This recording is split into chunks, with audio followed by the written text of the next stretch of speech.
já que estou contigo.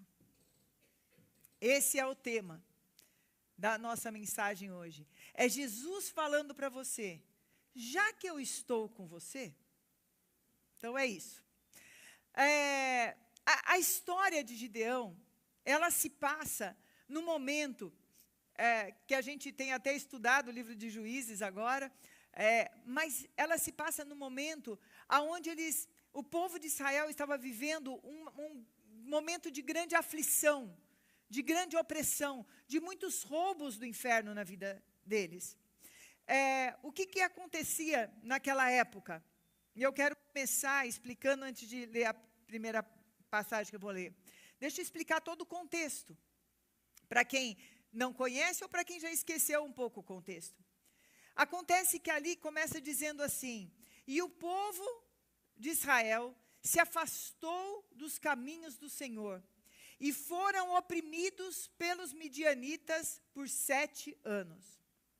7 anos em que os povos ao redor, liderados pelos midianitas, mas não era só os midianitas, tinham vários povos ao redor, eles, tudo que eles plantavam, tudo que eles colhiam, tudo que eles tinham de riqueza, quando começava a brotar, vinham e atacavam como gafanhotos e roubavam tudo que eles tinham. Roubavam tudo, destruíam. E isso estava levando o povo a viver uma grande miséria. E viver debaixo de medo, de pavor desse povo que estava oprimindo a eles ali. Mas por que esse povo estava tendo tanta liberdade com o povo de Deus para oprimir eles?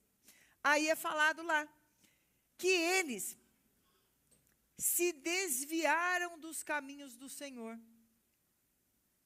Eles saíram de perto da proteção do Senhor. Muitas pessoas entendem errado. Eu já vou começar pelo fim aqui, mas não pelo fim não. Mas muitas pessoas têm um entendimento errado de que assim, quando eu me afasto dos caminhos do Senhor, vem o castigo de Deus. É uma leitura um pouco equivocada. Eu vou dar um exemplo aqui. Eu estou andando com Jesus. Vamos supor, vou dar um exemplo visual. Não é assim, óbvio, né? Mas se eu estou perto de Jesus, vamos supor que tem chuva ao redor. Mas eu estou debaixo do guarda-chuva dele.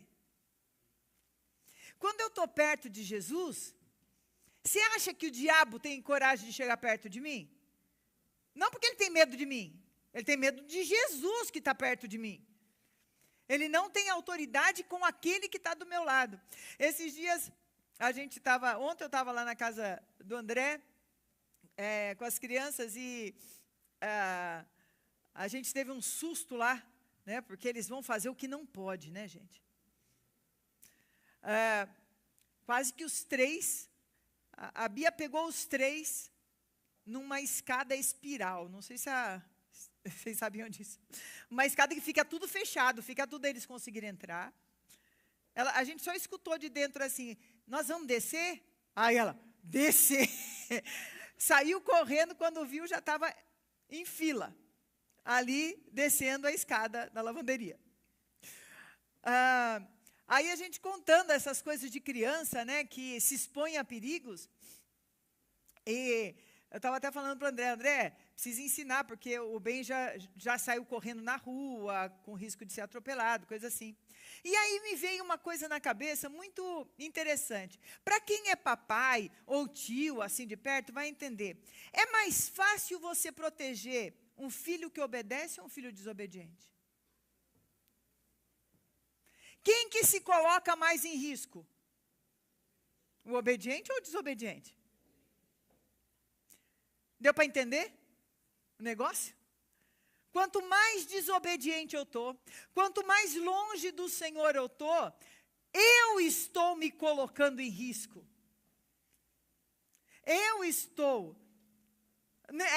Vamos usar o exemplo das crianças lá que eu estava dando exemplo, né? Que nem do Benja, que um dia atravessou aqui em frente da igreja. Senhor, a gente precisa ter uma estrutura, né? Vocês estão começando, penso que Não vão correr atrás disso, meu filho? Vão, muitas vezes. É que o Senhor guarda, por isso que a gente ora por eles todo dia, porque precisa de muita oração para guardar. Mas, quando, vamos supor, se o pai fala assim, fica do meu lado aqui, e por um segundo, porque é uma questão de um segundo, desvia o olhar, e a criança desobedece e quer sair, é castigo do pai. É o pai que pega a criança e coloca ela debaixo de um carro, ou em alguma coisa que possa machucar? Não. É a criança ter se afastado da proteção, através da desobediência, que a coloca em lugares de risco. E assim era com o povo de Israel naquela época, e assim muitas vezes acontece conosco. E a gente fala, o Senhor está me castigando. Não, filho, você que saiu do lugar de proteção. Você que está se colocando no lugar de risco. E o povo de Israel tinha saído. E como a gente sempre fala, esse sair de perto de Jesus nunca é uma coisa que é assim rápida. É bem difícil ser, mas acontece, mas é mais difícil. De alguém que ama Jesus, que anda com Jesus, tudo falar assim, hoje eu não vou mais querer andar com Jesus. Hoje eu vou fazer tudo que eu quero da minha vida. Tem uns mais malucos que fazem isso. Ok, mas a maioria das pessoas, elas começam a se afastar um pouquinho. Ah, mas só um pouquinho, não tem problema. Ah, mas só esse daqui, ó. Ah, o que tem, né? Ah, o que tem só isso aqui? E quando vê, está distante. Foi assim que aconteceu com o povo de Israel. Eles não decidiram, da noite para o dia, levantarem altares a Baal, fazerem... Baal era um deus pagão que as pessoas faziam ofertas e sacrifícios com prostituição, com imoralidade. Era uma coisa horrível, totalmente fora das coisas de Deus. E eles começaram a deixar de servir a Deus, de ir adorar o Senhor, para começar a andar nesses caminhos, e a ponto de, ao invés de ter o altar, naquela época eram altares, né, que eles faziam para oferecer sacrifícios ao Senhor, eles tinham na casa deles altares de Baal, onde eles faziam aqueles rituais horrorosos. Estão me entendendo? Estão junto comigo até aí? Esse é só o pano de fundo. E aí, não se desviar. Eles se colocaram, eles saíram debaixo da proteção do Senhor e se colocaram debaixo da proteção de Baal, do inferno. Colocaram debaixo da proteção de quem não protegia eles, de quem vinha para roubá-los. E eles começaram a passar grande opressão, grande opressão. E no meio da opressão, eles clamaram ao Senhor. E logo depois que eles clamaram ao Senhor, o Senhor enviou um profeta dizendo que iria livrá-los. Mas eu quero ler com vocês o que aconteceu depois desse clamor, que está em Juízes 6, do 11 ao 16, a gente vai ler. Então veio o anjo do Senhor e assentou-se debaixo do carvalho que está em Ofra, que pertencia a Joás, o Abiesrita. Esse nome é difícil de falar, hein, gente? Abiesrita. E Gideão, seu filho, estava malhando trigo no lagar para pôr a salvo dos midianitas. Agora você vai ler, você vai falar junto comigo. Então, o anjo do Senhor lhe apareceu e lhe disse: o Senhor é contigo, homem valente. Guardou? Respondeu-lhe Gideão: Senhor meu, se o Senhor é conosco, por que nos sobreveio tudo isso? E que é feito de todas as suas maravilhas que nossos pais nos contaram, dizendo: não nos fez o Senhor subir do Egito? Porém agora o Senhor nos desamparou e nos entregou nas mãos dos midianitas. Olha o entendimento errado. Não foi Deus que os desamparou. Foram eles que largaram o Senhor. E muitas vezes a gente começa a viver debaixo de muita opressão. Peraí, deixa eu já falar uma coisa. Não é porque alguém está sofrendo que ele está longe do caminho do Senhor, ok? Existem momentos de dor, de sofrimento, que nós às vezes vamos entender só no céu, mas que o estar com o Senhor nos traz força, consolo, segurança, mesmo no momento de dor, ok? Então não é assim, né? Porque senão a pessoa pensa, ai, aquele lá está sofrendo, desviou. Para de ser bobo. Pare de querer julgar os outros. A gente não tem direito de julgar ninguém. Cuida da sua vida. Lembra do Evangelho segundo a pastora Lúcia? Cuida da sua vida.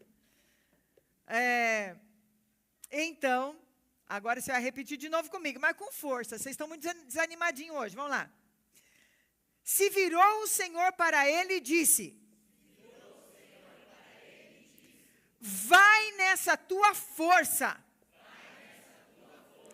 E livra Israel da mão dos midianitas.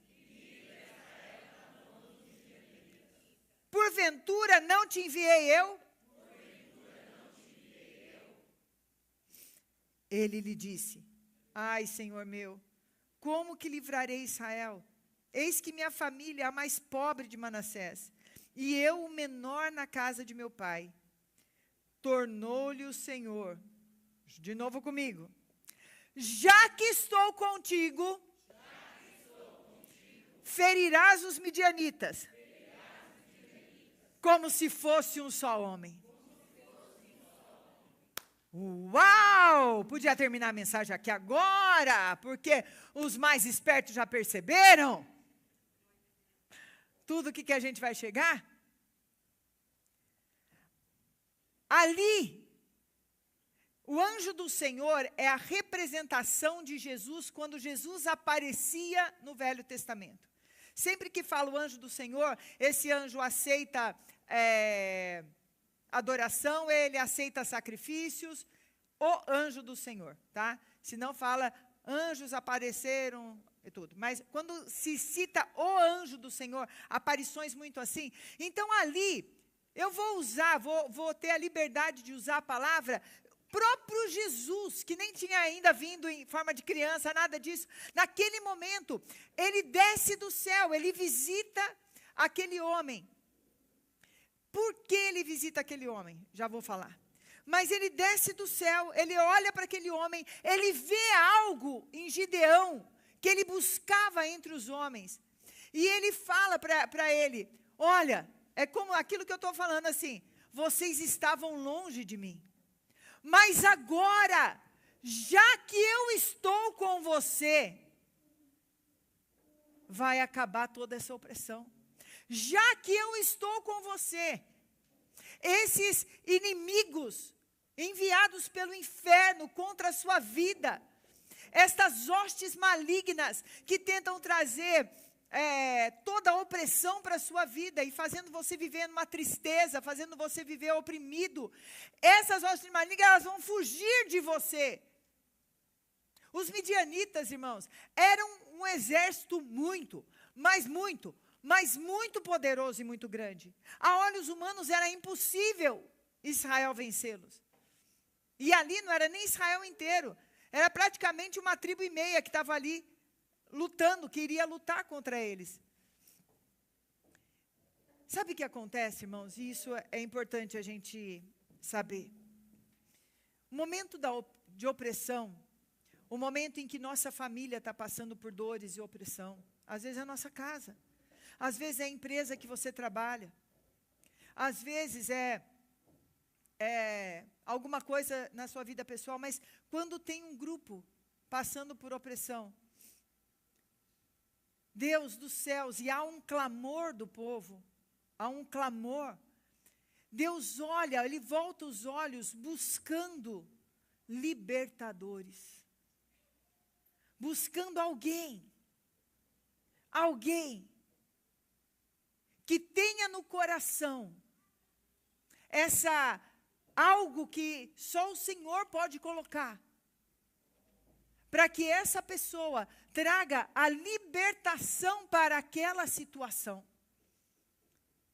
Aquela pessoa que está pronta para se unir a Deus, para buscar em Deus aquilo que precisa ser buscado. Aquela pessoa que ele, tomado pelo Senhor, ele vai ser uma pessoa corajosa.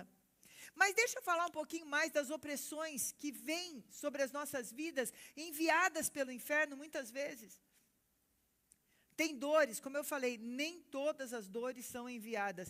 Algumas dores, até que o inferno mesmo envia, o Senhor transforma em bênção para aqueles que estão junto com Ele. Mas tem momentos que somos nós que causamos isso. E aqui a gente pode ver uma coisa bem interessante.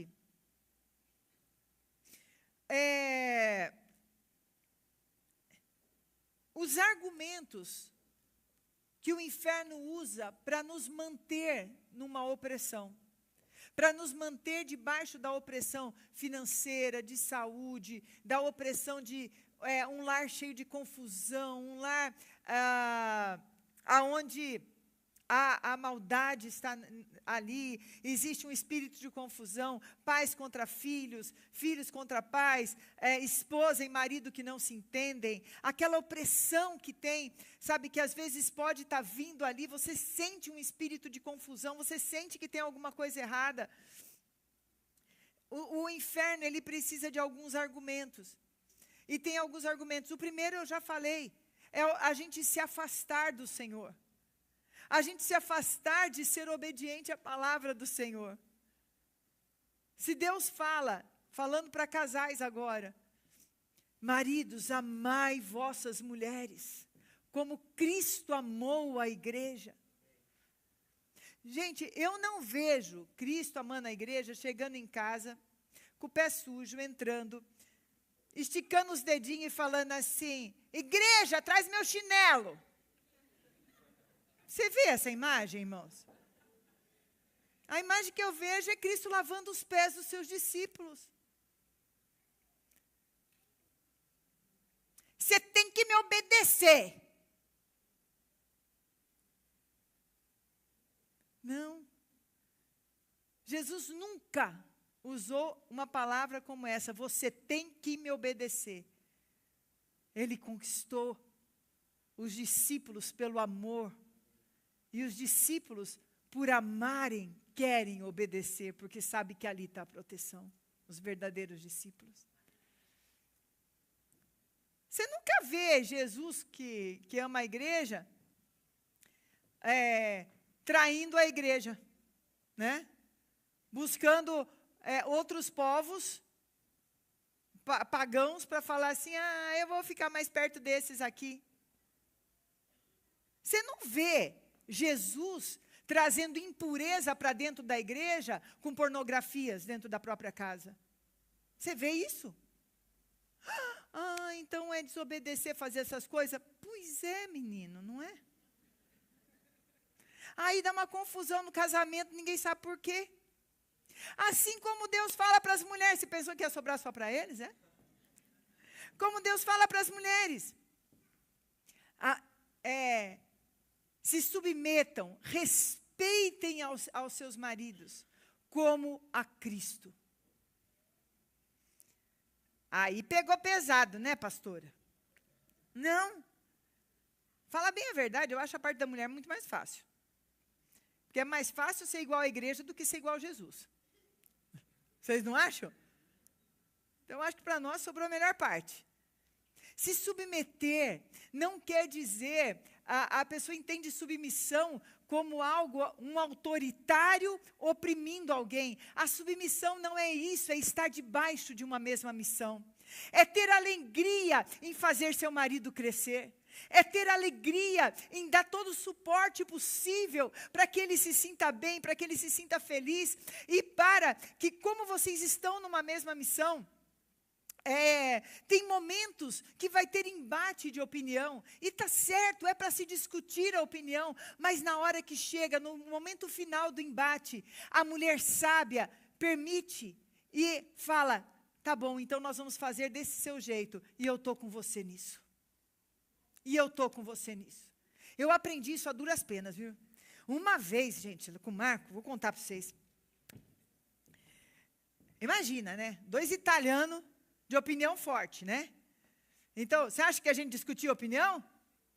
Discutia, terminava com beijinho. Mas na hora da discussão parecia que estava tendo... Mas não era quem estava bravo um com o outro, era o nosso jeitinho de falar.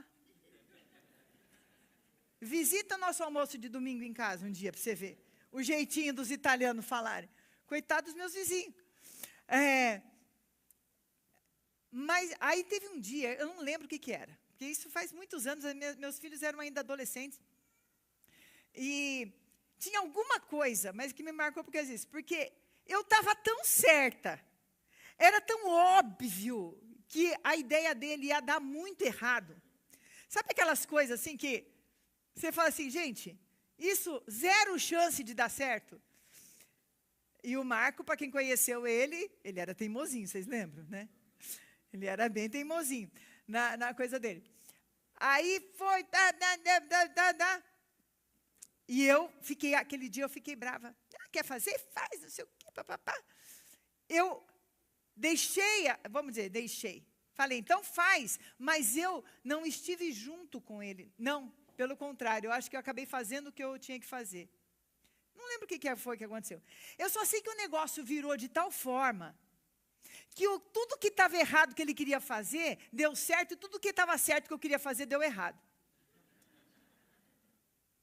Mas eu fui brigar com Deus. Mas é lógico, você acha que eu não ia brigar com Deus, que essa injustiça? Você não iria? Senhor, como que pode, papapá? Aí ele falou, filha, eu estou te ensinando que a sua submissão, o seu coração que abre mão por desejo próprio, para poder os dois serem um numa decisão, eu abençoarei a decisão que vocês dois forem um. Não importa tão maluca que seja, eu abençoarei. E aquele dia eu aprendi. Não foi fácil, irmão, sabe, né? Porque eu tenho também minha opinião bem formadinha, né? Mas aí que tá, mulheres, o ser submissa não é você ser oprimida. E nunca, quando o marido fala assim, você tem que fazer o que eu estou falando porque você tem que ser submissa. Ali já acabou a submissão. Ali acabou já a unidade. Porque isso não é obrigado. É uma ação voluntária de aceitar a decisão do outro. De colocar o outro como autoridade sobre a minha vida. Tem que ser voluntário para ter valor para Deus. Se não é voluntário, não tem o valor de submissão. Deu para entender? Hoje? Ninguém está bravo comigo porque eu falei que mulher tem que ser submissa? Vocês entenderam o nível de submissão que é? E é um nível de proteção. Porque ele que vai ter que correr atrás de Deus para me proteger. Não é bom isso? Sebo nas canelas aí, Alder. Sebo nas canelas aí, Adriano. E você que vai entrar para o casamento, né, Agriston? Também. Já vai. Sebo nas canelas, né, Vi?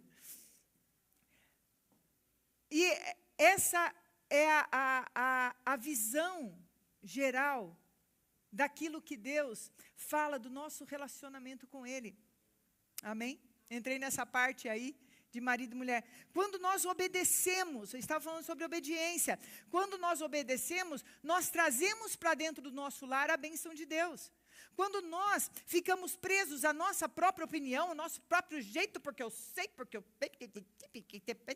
não sei o quê, ao invés de obedecer ao Senhor, a gente permite que o altar do Senhor saia da nossa casa e um altar, eu vou dar esse coisa do Baal, né, porque é o que a gente está falando, quer dizer, altar do inferno mesmo, altar de confusão, altar de prostituição, altar de impurezas, entrem dentro da nossa casa. E isso é em todos os sentidos. Então, a primeira coisa que a gente precisa para chegar nesse ponto que Deus vai falar com a gente hoje, falar assim, agora que eu estou com você, todas essas opressões você vai destruir e muito rápido na sua vida, porque eu estou com você. A primeira coisa que Deus pede para Gideão, quando ele termina de falar, ele fala, então Gideão, você vai na casa do seu pai e destrói o altar. Na casa do pai dele tinha um altar de Baal. você vai matar um boi, você vai destruir o altar de Baal, vai construir um altar para mim e vai oferecer um sacrifício para mim naquele altar. Hoje, irmãos, pede para o Espírito Santo ver se tem alguma área da sua vida, aonde tenha opressões e aonde você permitiu altares estranhos ali. Quando eu falo altares, eu estou falando de atitudes nossas que são contrárias ao Senhor. Do orgulho, o altar do orgulho, o altar da impureza sexual, o altar da mentira, o altar do orgulho é que fala muito, né? Porque eu quero ter razão. O altar de permitir coisas contrárias às coisas de Deus dentro da nossa casa. Esse foi a primeira coisa. O segundo argumento que a gente vê, que o inferno coloca em nós, é o medo. Você vê a resposta de Gideão, quando o anjo apareceu para ele? Apareceu o anjo do Senhor e falou, o Senhor é contigo, homem valente. Ao invés de Gideão falar, uau, o Senhor é comigo, agora sim. O que ele responde? Ah, Senhor meu, é comigo coisa nenhuma. Olha o que está acontecendo aqui com a gente. Cadê o Deus que fazia milagre? Cadê o Deus que fazia milagre?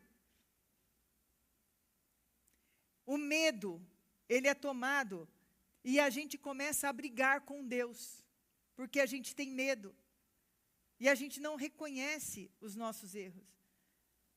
Ele estava tão tomado de medo que ele não conseguia lidar.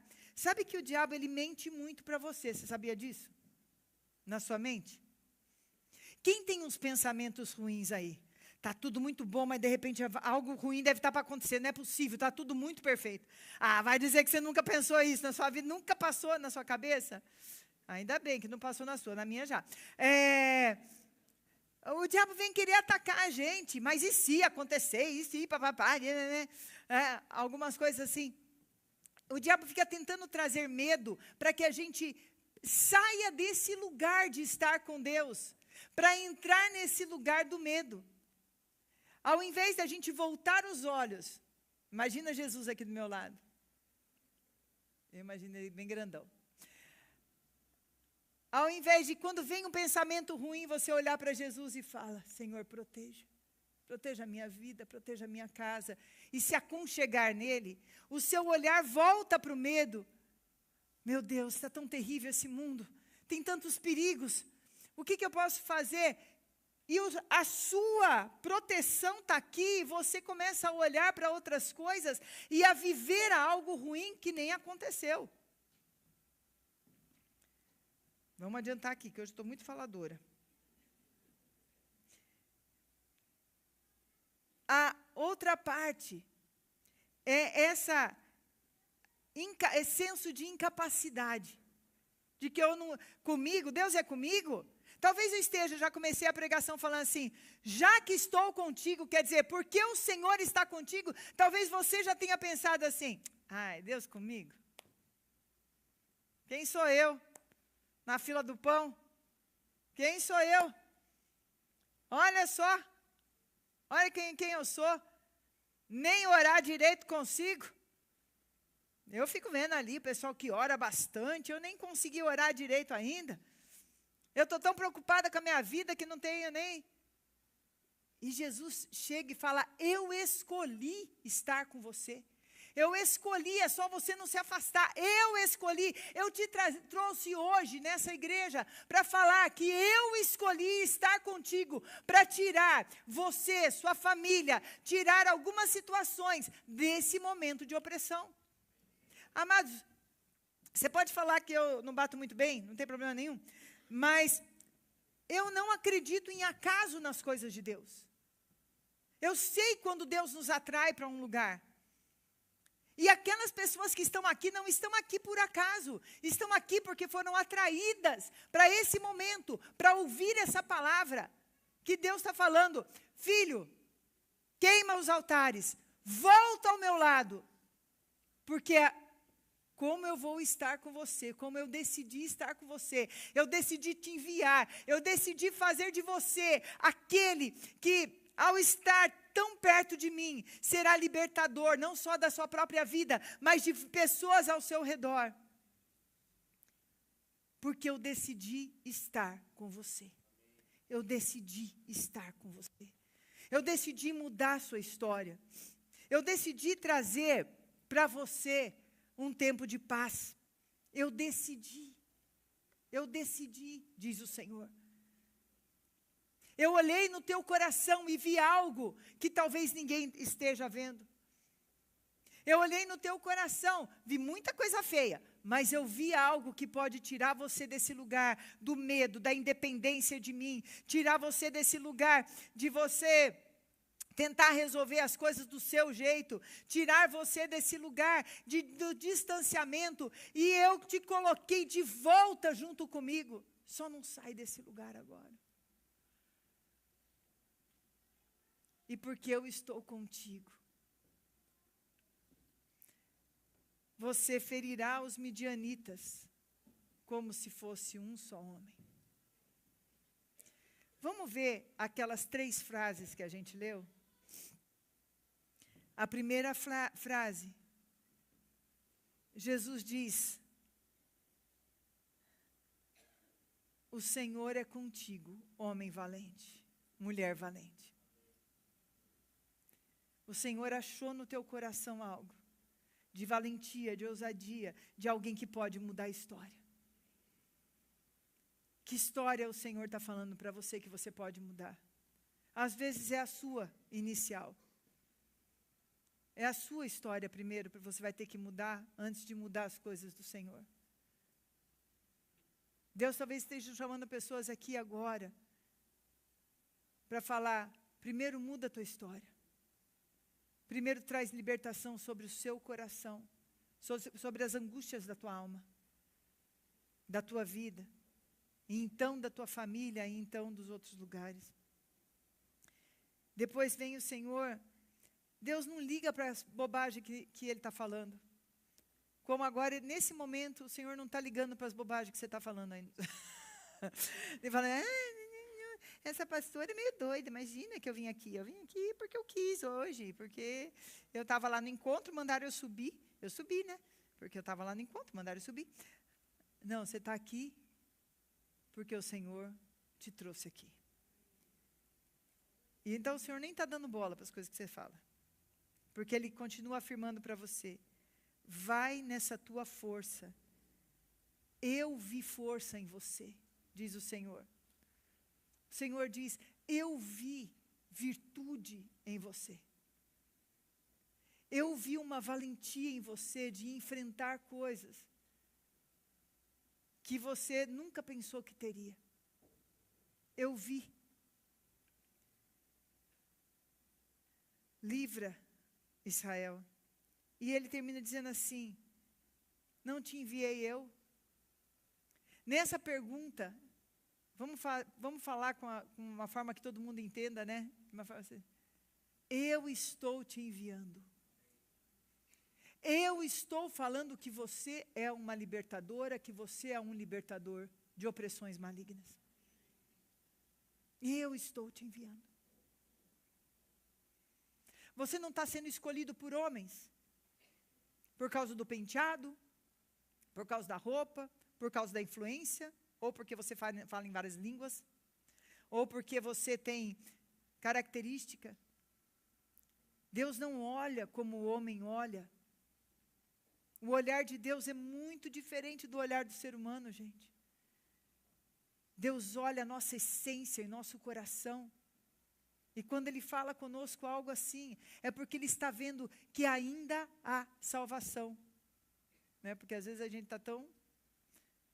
já se afastou tanto. Gideão estava tão afastado que no jardim da casa dele tinha um altar para Baal. Mas Deus sabia que dentro dele, ele podia derrubar aquele altar naquele dia e poderia custar a vida dele. Você sabe que quase custou a vida dele, né? Que ele fez de noite, quando ele acordou, o pessoal ali da vila começou a falar, como assim derrubou? Vamos matar ele. Aí o próprio pai dele, que tinha aquele altar, falou assim, por que vocês querem matar ele? Por acaso Baal tem salvado vocês aí de tudo que vocês estão passando? Não salvou não, né? Então deixa ele ficar vivo, porque ele vai nos salvar, porque ele é nosso libertador. Gideão estava distante também. Mas Deus via nele algo.